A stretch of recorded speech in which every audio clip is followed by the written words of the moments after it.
Good to have you back on MindForce. I'm your host, Nate Shear. Today's main themes are growth, resilience, truth, and self-esteem. Today feels pretty simple, but deep at the same time. Growth, resilience, truth, and self-esteem. They sound pretty simple on paper. Living them gets a little more messy. Ken and I are going to talk about how these things show up in real life. When growth costs you comfort, when resilience feels thin, when truth challenges your identity, when self-esteem gets built the hard way, maybe the right way, the more proper way. Ken, let's start with you. Who are you beyond titles and roles right now? My name is Ken Miller. I live in Blaine, Washington, and the simple one is I'm a kind and gentle man today. I'm 63 years old, mixed heritage, and father, grandfather, husband, and all around nice guy. That's awesome. We need a few more of you. Where are you Yeah. hiding? What season of life are you in right now?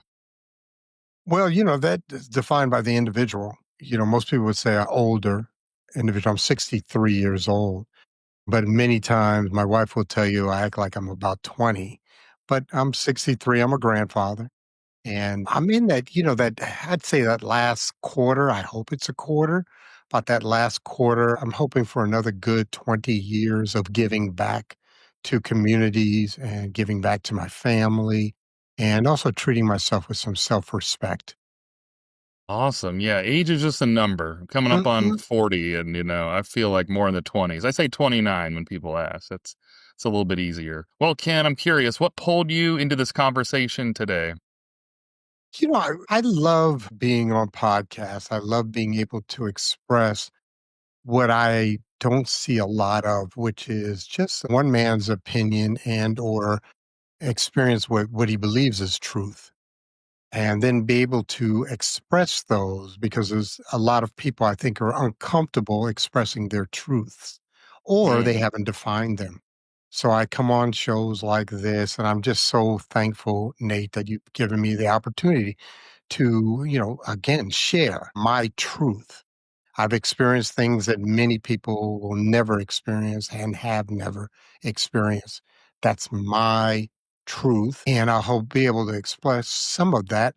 But mainly, I just want to give people some hope, some sense of if he can do it, maybe I can do it. And maybe this is just food for thought or something I can ponder over in my health, wellness, and growth. absolutely. Well, Ken, thanks for coming on the show. I think the whole purpose behind the podcast, I've been asked like what the core of it is. And I think it's just connection at its core. I mean, Hmm. there's so many different things we could go through, but I feel like that's the real way we get through life. Like you mentioned, not sure if it can be done. You feel like you're trying it on your own. It's not until you hear it from someone else, I feel like it becomes real. Like, "Oh, someone else did it. Cool. I can do it." I think a lot of times we spiral and we get into different things in our head, and you're thinking you're the only one that's been through it. With 8 billion people on the earth, you're probably not the only one that's, been through that situation. So, find somebody else, find that connection and get through whatever it is. Well, Ken, your warm up question is what's one belief you've had about success early that you'd probably laugh at now? That success is defined by monetary or financial. And that's a very common one for entrepreneurs. I'm an entrepreneur, so I have 5 businesses that I own today. I've also had 1 or 2 that I do not no longer own. But anyway, it's the definition of success as being based on finance, whether it's a finite number or it's a perception or feeling that I am financially secure due to this business and or a successful endeavor that I have engaged in. So that's I laugh at that now. It's so interesting too, because it's come up on the show so many times. I've had Uh-huh. full like episodes around it where, someone believed if they got this house or that car or they got something, that would be it and they would be done. It's like that's not how it works. And, time and time again, they found relationships more important, the people more important, all these things that we're social creatures at our core. So yeah, it's a good reminder. I think, there's never enough like reminder of bringing that up time and time again. Like the money is gonna fade away. You need the people and things like that. I saw something from a pastor the other day. He was on stage and he was saying, I have to go to deathbeds and do the departure Mhm. And he's like, I've never once had someone say, bring me my snowboard or bring me my boat, bring me my golf clubs. Every time it's bring me someone I love. And that's what you want on the way out, not to make it morbid, but those are the things that are more important. Well, Ken, before we get too much further, I'd love for you to ask me a question. So, a question I have for you, what is the best guest? What is the manifestations of their communications actions that make a very, very good guest for your show? That's a good one. I think there's a lot of good ones. I think, I couldn't narrow it down to one, but I would say anyone that has like the good conversational skills, anything where we can go back and forth. The only ones I've really had challenges with, like sometimes it's difficult where one is talking and I can't figure out where I fit in, and then I try to step in and then I step on them. And so I guess it's a good dance partner. Maybe that's the reference where you know when to step in and, not two left feet and stepping all over each other. But anyone where we're having a good conversation. Because I've had some people, they're like, I'm afraid to come on the show. I don't know if what I'll say is good enough, quote Mhm. unquote. And I'm like, we just have to put stuff out there. We have no idea what resonates with who, what connects with who. I'll take a lot of different people from a lot of different backgrounds because we're not sure what's going to connect. Sometimes that makes me a little sad. I'm like, I don't know if my stories are good enough.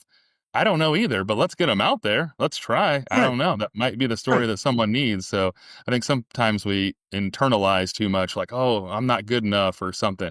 I think we're all good. Let's get them out there, get them recorded. If it helps one person, that's enough. That's worth the editing, the time, all those things. It doesn't have to be 10 people. I think that's another thing that's showing up on the show a lot. We want like huge efforts all the time. Sometimes it's the littler things that are important. But I'm writing a well, book on that. are you? Yeah, it's so funny to me. Like, it's okay to take the small steps. They get to the bigger thing. We've seen that with James Clear, I think. Is that his name? Atomic Habits. We've Yeah. seen it with the 1 inch domino. I've seen it in a bunch of different ways. But Ken, we'll transition into growth, your first of 4 pillars. So, when did growth start feeling or stop feeling exciting and just start feeling uncomfortable for you? Well, I think it might be opposite. It was uncomfortable. Then growth has become comfortable for me now. And what that means very simply is that I fought growth. So let's change the term growth to maturity.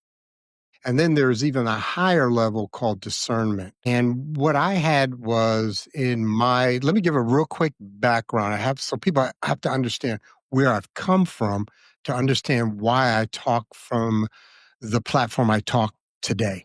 So very simply, I'm a foster child. I did 6 years of foster homes. I was adopted at age 6, grew up in upstate New York, then moved to Anchorage, Alaska. I was a precocious child. I was a National Merit Scholar. I was accepted to Harvard. I went to Dartmouth College, got my degree there. Unfortunately, I tell people I majored in fraternity with a minor in drinking. That was my major and minor. And so when I got out, I was a full blown alcoholic at age 21.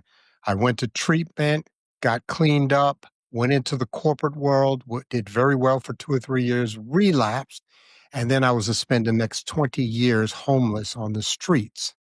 I'm also a 3-time convicted felon, and I've spent many years behind bars. In 2007, I was released from prison the last time with no skills, no marketable anything that I could offer. Worked in a warehouse part time. And today, I've been clean now 21 years. Last September, I celebrated 21 years. I own 5 businesses. And by all measures of success, I am a successful man. And so that's who I am today. So let's talk about that growth. For Mm, me, growth and maturity, many of my decisions were based on immaturity. And a lot of people say, well, what does that mean?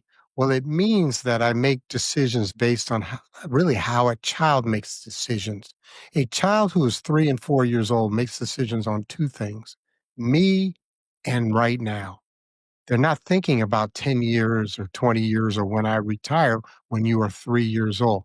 They're not thinking about others. They're thinking about, I'm hungry. I want to play and I want to do it now. I continue that immature decision making literally into my 40s. And then mm, really until there was a very pivotal moment where I made a decision to become mature and make decisions based on long term and make decisions. I love it based on connections, which means the community and my family and loved ones.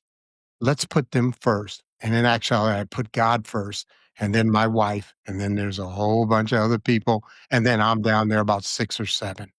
Okay. When I make decisions, and I'm talking about profound, sublime decisions. But anyway, that gives you so growth, maturity. I had to make a decision to grow because Mm, I was stuck. I was doing the same behavior I was doing when I was 23, and I'm 45 years old or 42 years old and making the same decisions because there was no growth in my emotional maturity.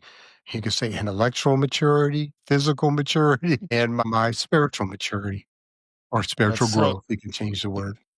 That's so funny you mentioned the minoring because I have the same exact joke. What a small world. So I went to University of North Dakota to fly airplanes to be a professional commercial airline pilot.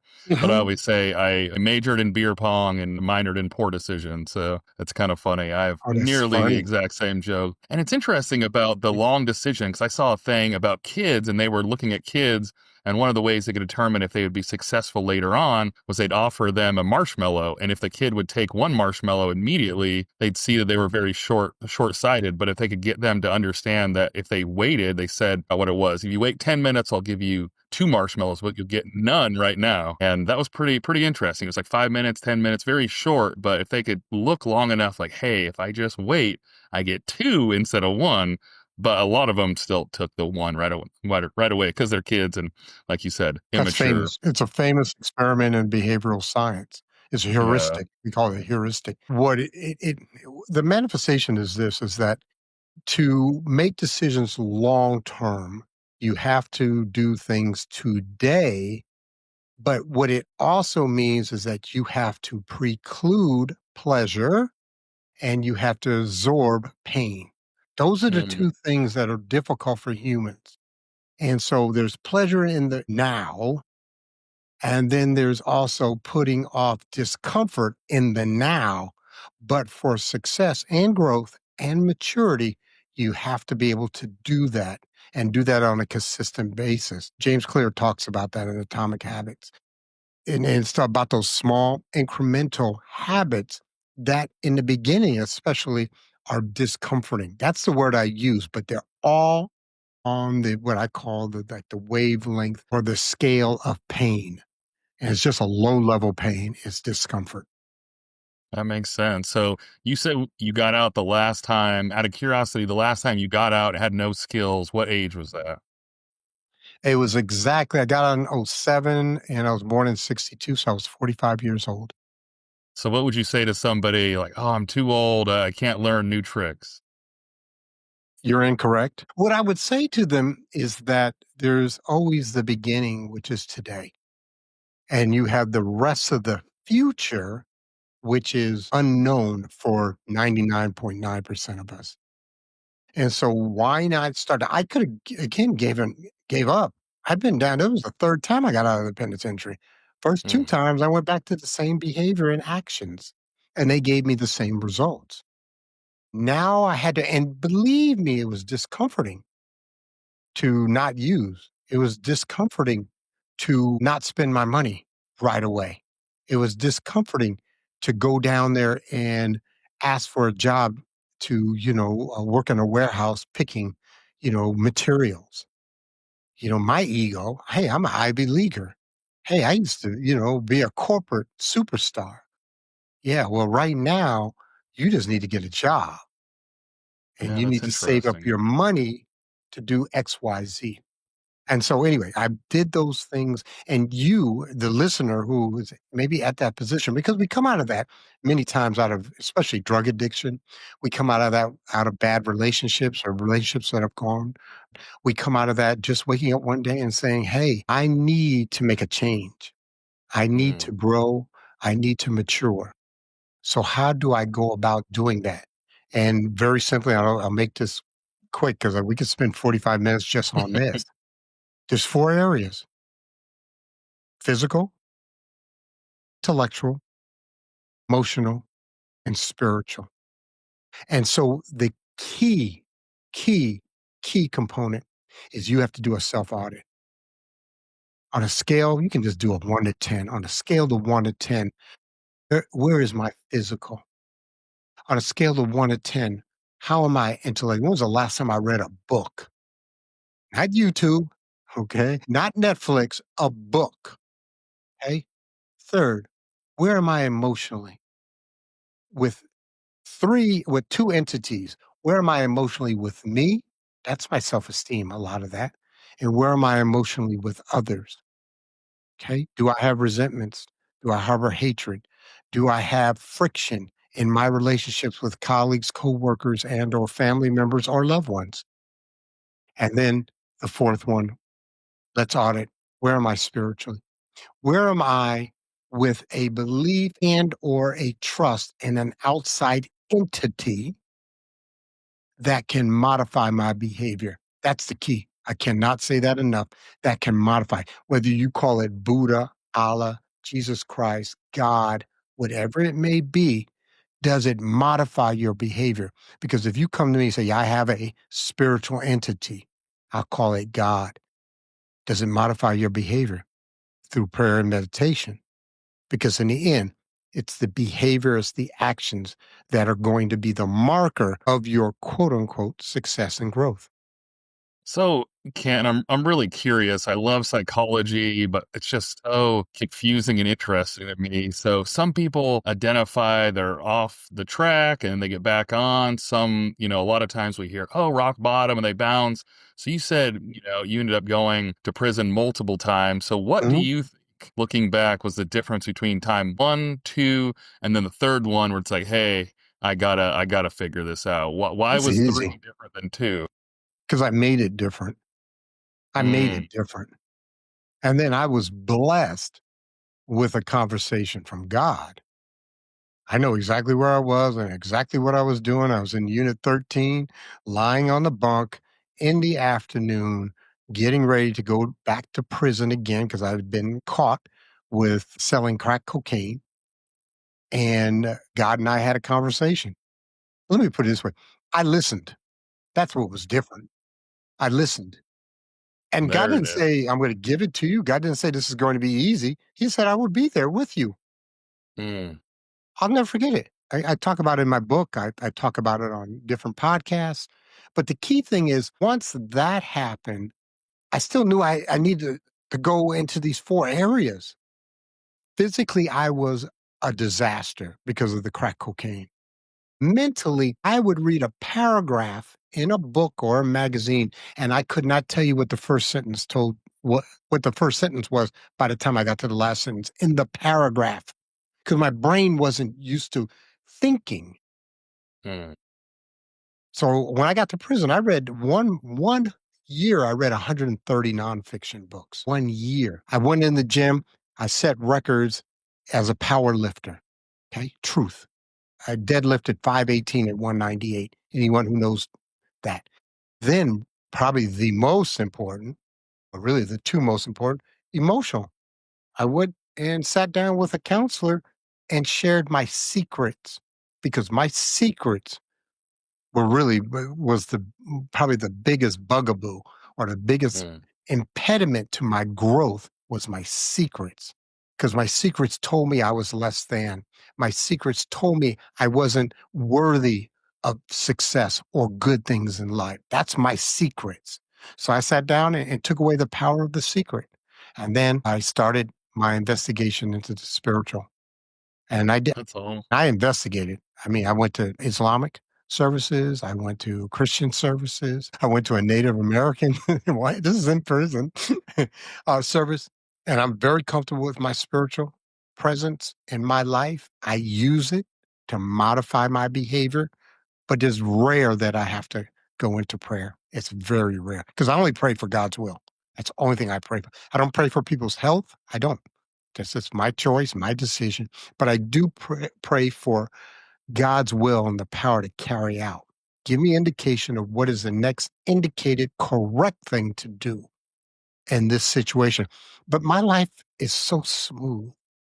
It's so easy. I do life well. It's another thing, Nate, I talk about, and I want to say it here. I am well.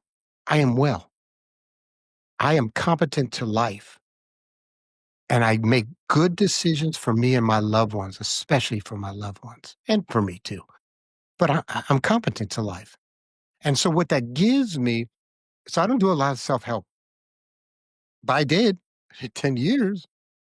I don't do a lot of that anymore because I don't have the capacity, or I choose to take that capacity and volunteer and mentor and be with the family, to do podcasts, things like this, to give back. I'm not working on me all the time. That was the whole thing when you had talked about that earlier. My book that's coming out, will be coming out this year, is I'm good with good. Hmm. I'm good with good. I'm not just good to great. I'm not about greatness in anything. 89% of the people do not have the capacity to be great in anything. I will Hmm. never outrun Usain Bolt, excuse me. Never. Okay. I'll never outlift Ed Cohn, who's a very famous power lifter. Never. I don't care how long I train to be great, but I'm good with good because then I can then give out with the connections that I've created. Hopefully I Yeah. didn't go too long on that one. No, no, that's good. But we will transition to the next one, which is resilience. I'm active duty military, and so we love to say, "Oh, resilience is the ability to bounce back." Sometimes I think the definition's a little blah. So, how would you define resilience? Well, we have a term that we use in the speaking world, the comeback from the setback, the comeback from the setback. And what it really means is, at least this is my definition, it's the ability to take an experience or an event, but it's an experience of pain, and being able to take away the power of that past memory and or pain, and engage in actions that won't recreate it. Mm, Okay. So I'll give you an example.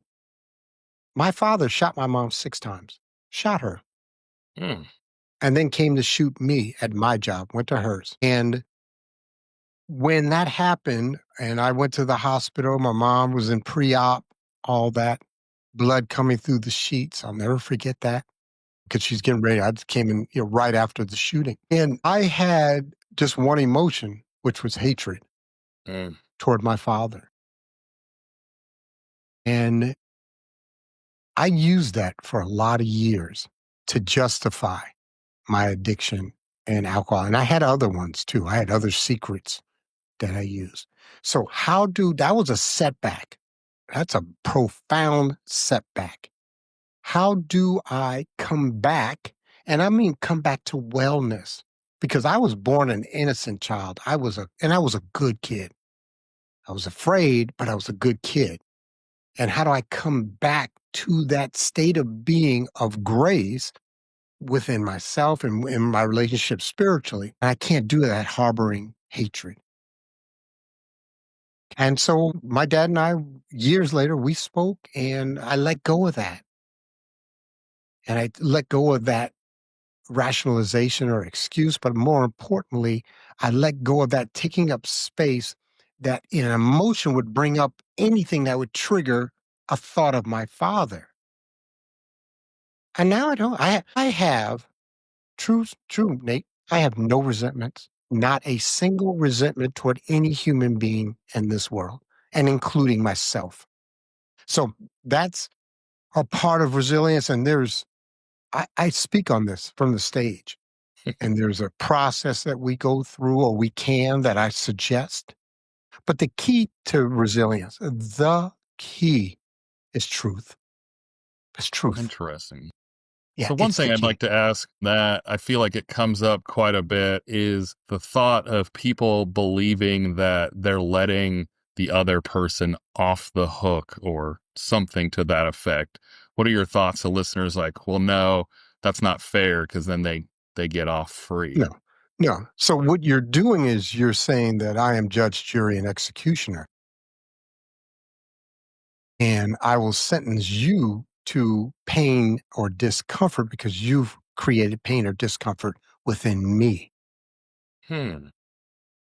But believe me, unless you physically can manifest this, and I don't recommend it, because I've done that. I've gone to kill people on 3 occasions, 3 on the Hmm. streets.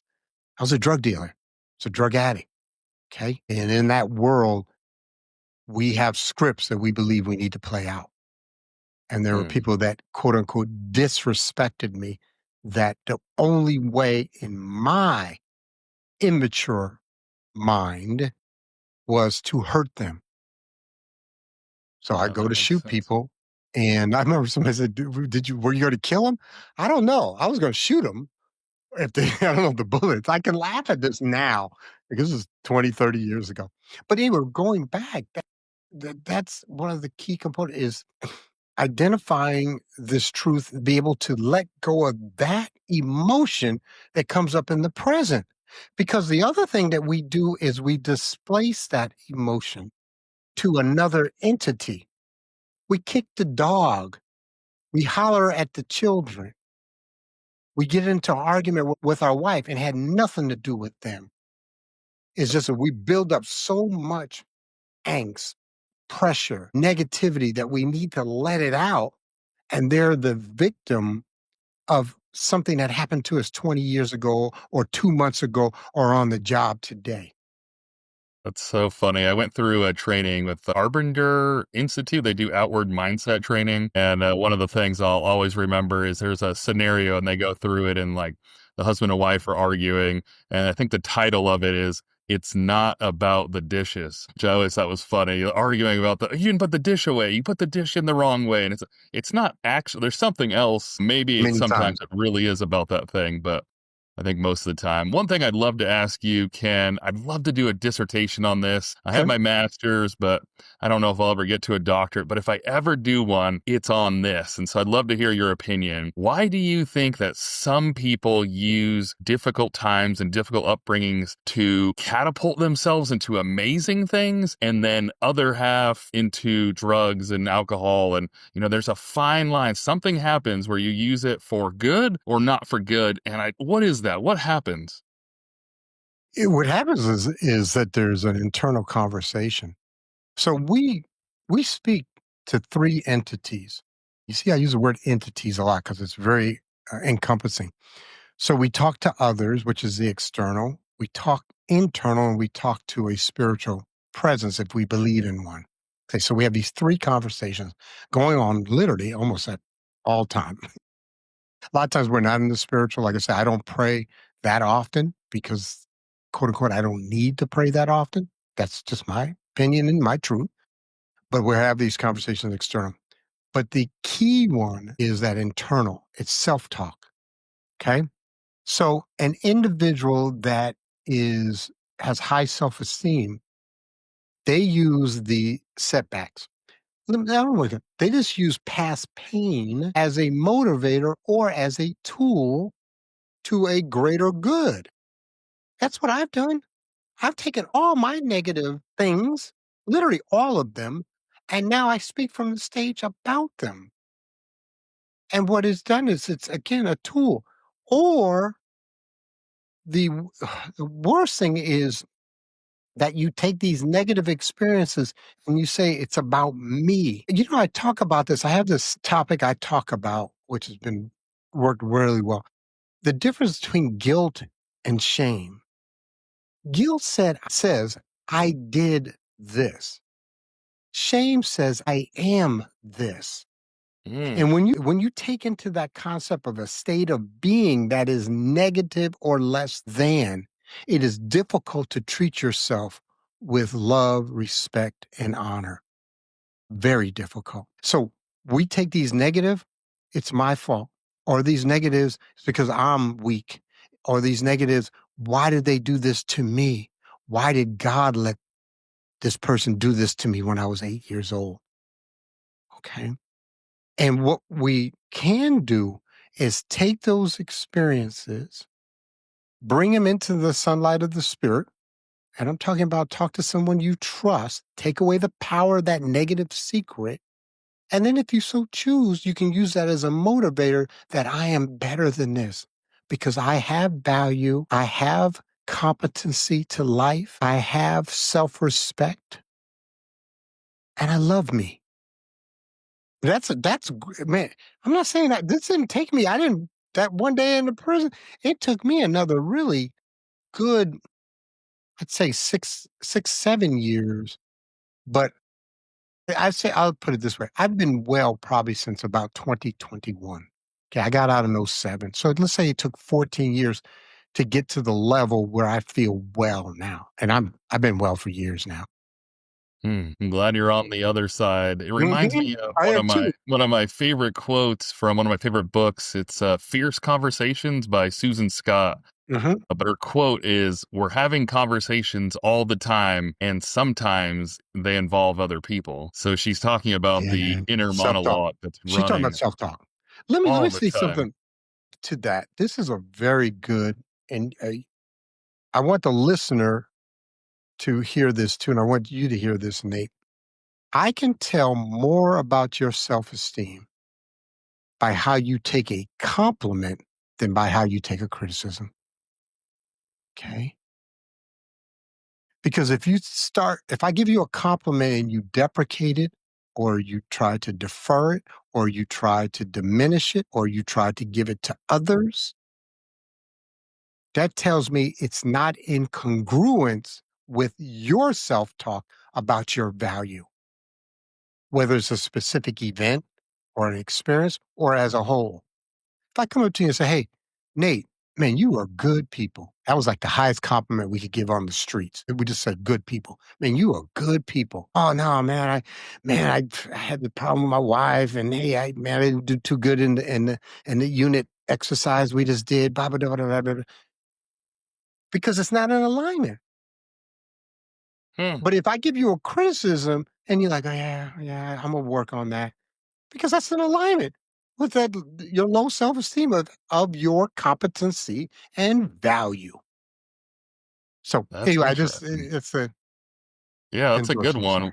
Well, we'll transition then. We'll segue because I'll jump ahead to self-esteem. I had truth on the list, but we'll go to Let's do truth. self-esteem. We got a couple minutes. Let's do truth because Oh it's no, my. I'll come back. I'm just Okay, you'll come saying back. because we're Okay, on let's put it. Okay, self-esteem. as long as we come back, because truth is my fundamental. Absolutely. If I have one word, it's truth. Truth. Okay. So, where did your self or sense, I should say, of self-worth originally come from? How did that transition start all the way back then?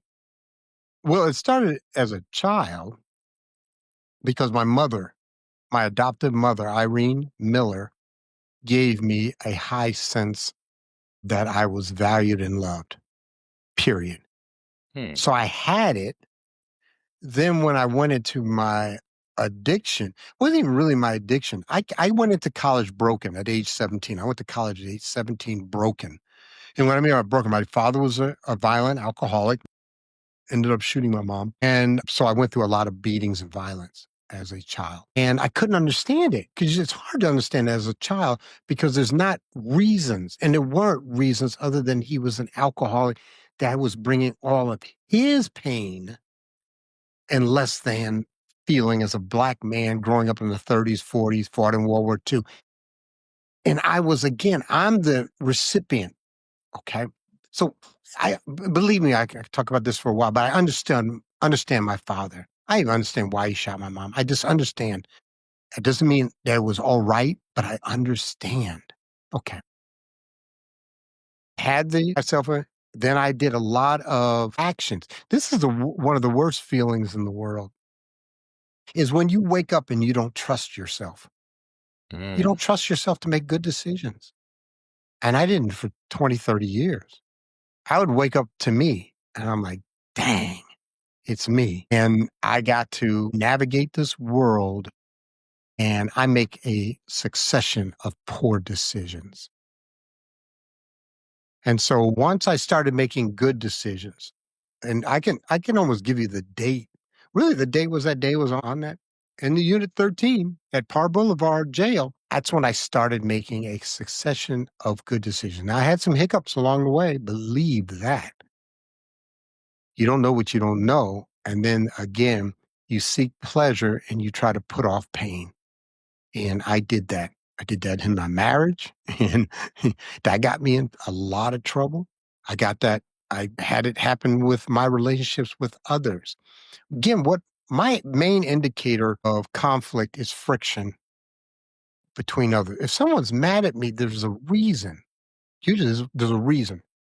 Sometimes it's not me, but many times it is me. I need to look at what is my behavior? What did I bring to this set piece for this friction to begin? Okay. And then I work on it. A lot of times I make apologies or amends. I used to. Again, I don't mess with people these days.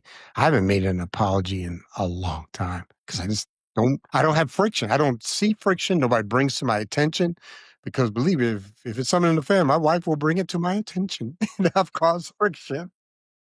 Yeah, it'll definitely get there. So on the show, I love to try to push out actionable tips. I Mhm. feel like a lot of times in books, you hear kind of hypotheticals and things I like hate that, it. but I love to give Yeah. things that people can take. So in the self-esteem realm, how do you build it? You said it, you kind of, overcome growth and went through things for many years.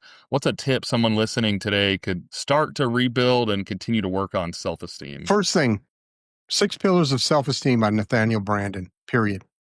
Six Pillars of Self-Esteem by Nathaniel Branden. He has another book called The Psychology of Self-Esteem, Psychology of Love, but the key one is the six pillars. Read it. First, you got to understand what self-esteem is. It's only two things. It's competency and self-worth. Self-competency, we call efficacy of self, but the ability to make good decisions is one. Because if you make a succession of good decisions, how can you have high estimation of your ability to navigate the world? And then the other one is self-worth. Am I lovable? Am I Hmm. lovable? And there's a whole component. So those are two components of self-esteem. So that's the number one. Number two, you got to self-audit. You again, we talked about that. You got to self-audit. Okay. And another thing I wanted to say is I agree with you wholeheartedly. I'm not about theory. I'm not about talking to you from this level about some theory. I'm about actionable steps that you can take. And then number three is you need to self course correct. And you also, I'm a big believer in being accountable to others outside of self. We've let ourselves down thousands of times. I can't tell you how many times I got my paycheck and said, I'm not going to smoke crack cocaine. I cannot tell you. Or I'm not going to go to the bar or drink or to the club, whatever. I can't tell you how many times. It's hundreds, if not thousands. Okay. So we let ourselves down, but and this is again behavioral science. When you make yourself accountable to an outside, you know this from military, they teach this small unit is that you're accountable to your squad. You're accountable to the smallest unit, then we can grow up into, platoon and go company, all that. But you have a squad. You have 10 men, 8 men, whatever yours. And I'm not going to go into your military. You know it better than I do. But it's not about me. I'm there for them. I'm accountable to them to accomplish the mission. I mean, I've done a lot of reading on military history, and they were talking to vets in World War II, and they go by. People say, "Oh, you fighting for America or apple pie or mom or your wife?" No, The person to your no. left and right, Yeah, it's a guy. Man, it's a guy in the foxhole with me, just trying to get through this. right? Or again, my squad, whatever it may be. So again, outside accountability, I'm a big one on that. And then the other one, this is again, these are just growth techniques. None of these are, I would say, are brand new. I might have a different take on some. Write it down. Mm. Make it valid every day. Atomic Habits. I've read all of his books, two of them at least. And then I get James Clear has a Thursday. I don't know if you know it, but he has a blog he sends out for free. It's awesome. Anyway, I write down every day my list of things I'm going to do. I had a list because I'm working today on Saturday. I own businesses and there's things I want to do. Anyway, I have my list and I have my habits. The other one, this is a big one. If you want to grow, want to be successful, you want to increase your self esteem, control your environment. Control Hmm. your environment. Control your environment. And sometimes to control your environment, you got to let go. You got to let go of things and you got to let go of people. I don't hang out with crackheads.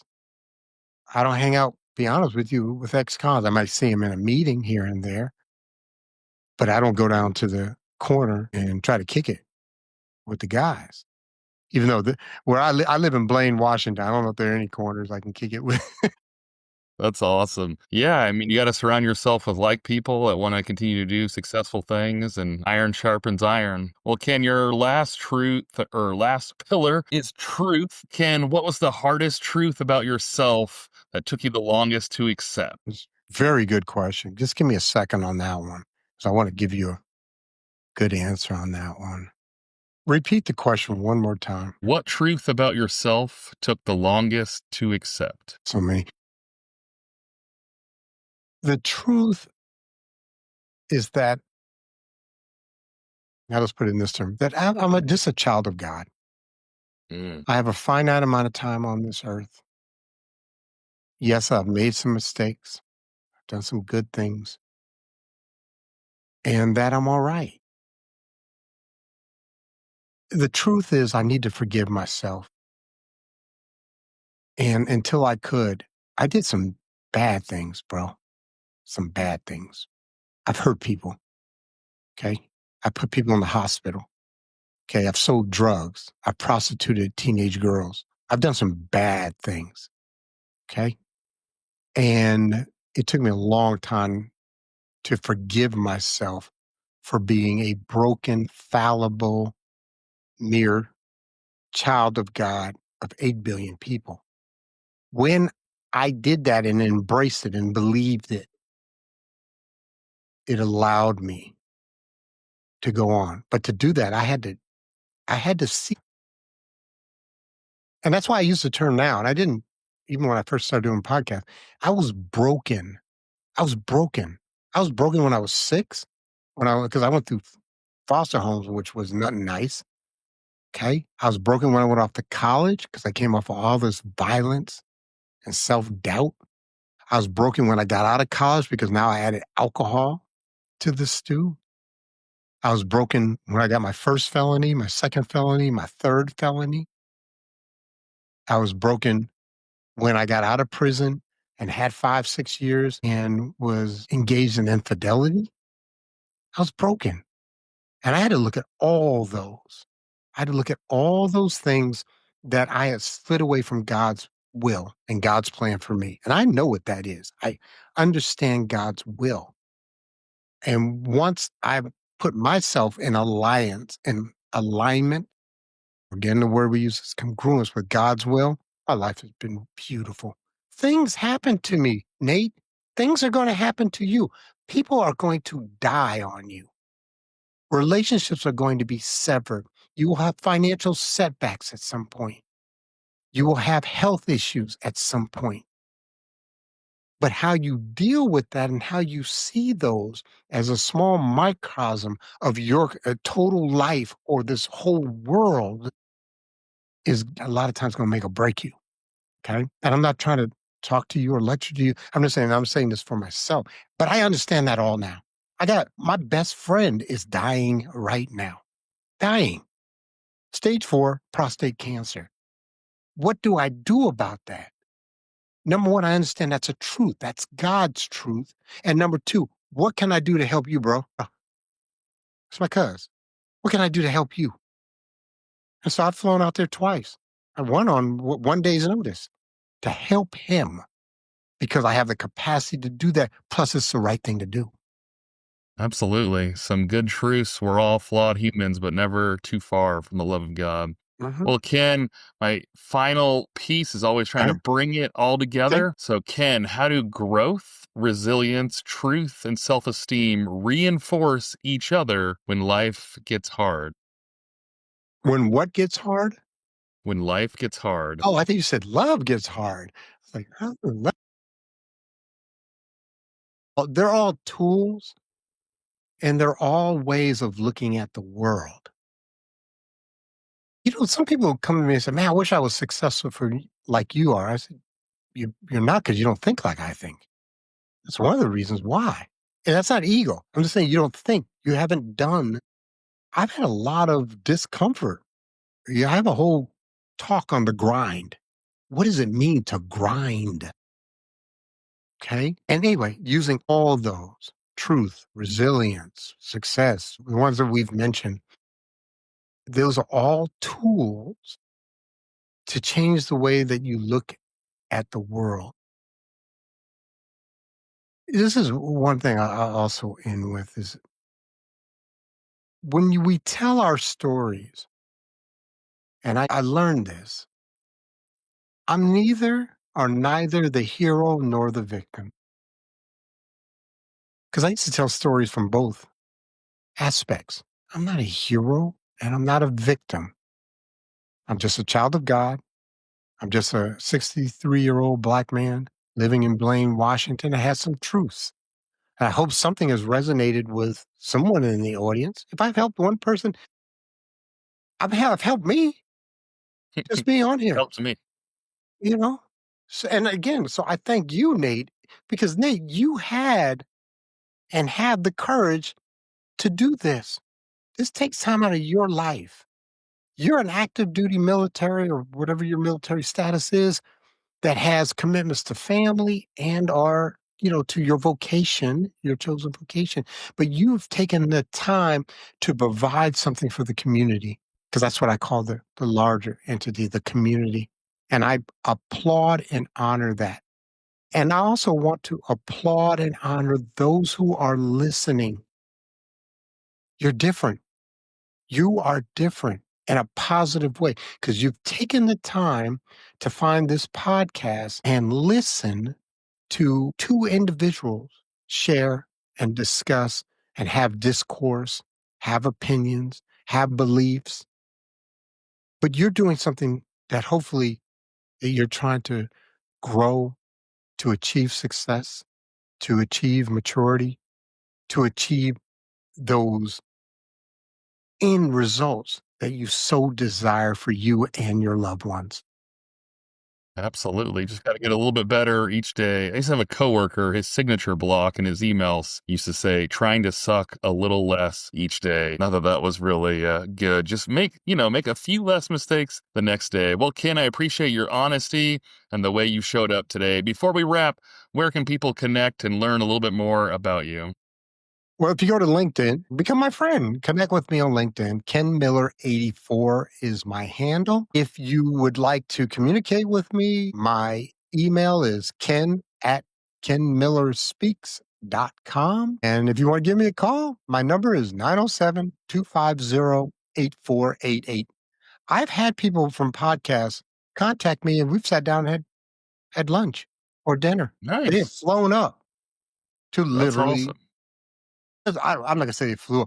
They were in Seattle. They don't live in Seattle, and they said, "Hey, I'm going to be in Seattle," because they think I'm 2.5 hours north, but they think I'm right next door. But I I've gone down there. One came up to Bellingham. Nice.